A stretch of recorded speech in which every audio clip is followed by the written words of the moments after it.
अस्सलामु अलैकुम वरहमतुल्लाहि वबरकातुहू। हकीकत छुप नहीं सकती बनावट के उसूलों से, कि खुशबू आ नहीं सकती कागज के फूलों से। जी हाँ, हमने देखा कि बहराइच हिंसा में किस तरह से वहां के अधिकारी और पुलिस प्रशासन हकीकत को छुपाने का काम कर रही थी, लेकिन याद रहे हकीकत कहते ही उसे हैं जो छुप नहीं सकती, एक दिन खुलकर सामने आ जाती है। ऐसे ही अब बहराइच हिंसा की हकीकत हमारे सामने एक एक करके खुल के सामने आ रही है। अभी ताजा बहराइच हिंसा के एक सीसीटीवी कैमरा के वायरल वीडियो को पहले आप देखें।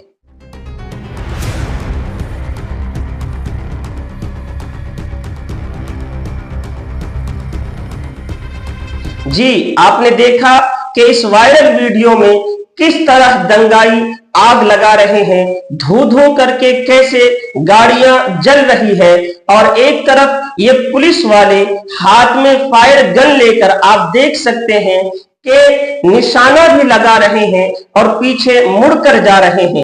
सवाल ये उठता है कि इस पुलिस वाले को फायर गन से फायर करने के लिए रोका गया था या इसको फायर करना ही नहीं आता, या 2-3 दिन पहले जिन दो लोगों ने कबूल किया कि पुलिस वालों ने हमें 2 घंटे की छूट दी थी, क्या वो बात सच थी? ये पुलिस वाले उसी 2 घंटे पर अमल कर रहे थे। ये एक बड़ा सवाल है कि इस पुलिस वाले को या तो फायर गन चलाना नहीं आता, इसको ट्रेनिंग नहीं है, या दूसरी बात यह है कि इस पुलिस वाले को रोका गया था। ये पुलिस वाले दंगाई को 2 घंटे का छूट दे रहे थे। अब बहराइच हिंसा के वायरल दूसरे सीसीटीवी कैमरा के इस वीडियो को आप देख सकते हैं।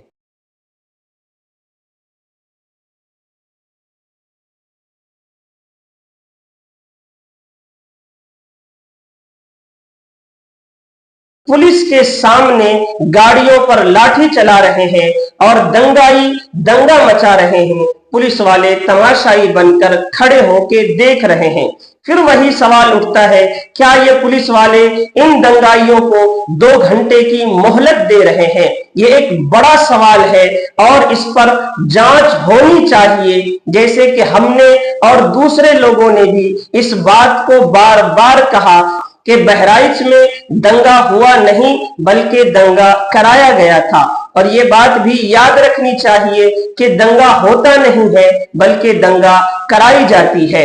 यहाँ पर गौर करने वाली बात यह भी है कि खुद बीजेपी के विधायक सुरेश्वर सिंह ने 7 बीजेपी के नेताओं के खिलाफ FIR दर्ज करवाया। हालांकि बाद में उन्होंने कहा कि बीजेपी का इस दंगा से कोई लेना देना नहीं है। आप सुरेश्वर सिंह के इंटरव्यू में सुन सकते हैं कि वो ये कहते हुए नजर आ रहे हैं, उपद्रवियों ने गाड़ियों पर फायर किया, गाड़ी के शीशा तोड़ दिया, पत्थरबाजी उपद्रवियों ने किया, वो शराब पिए हुए थे, और वो ये कहते हुए भी नजर आते हैं कि मेरा बेटा श्री अखंड सिंह उन उपद्रवियों के हमले से बाल बाल बच गए।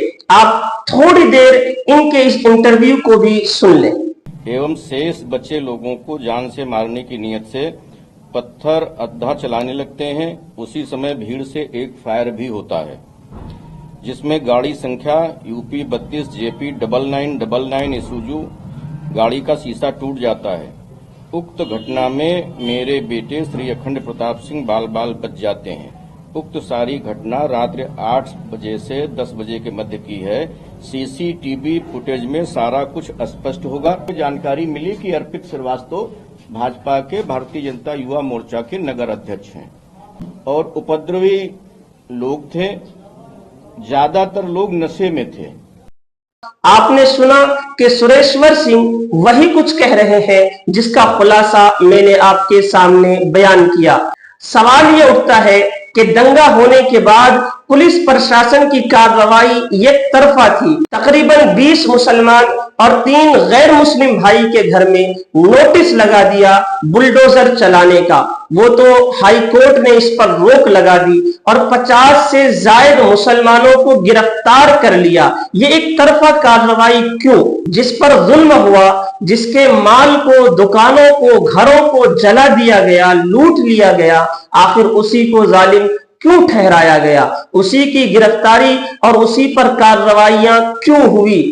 वो खुश हो रहा था कि मेरा खसारा नहीं हुआ, मैं रो रहा था कि मेरा सहारा चला गया।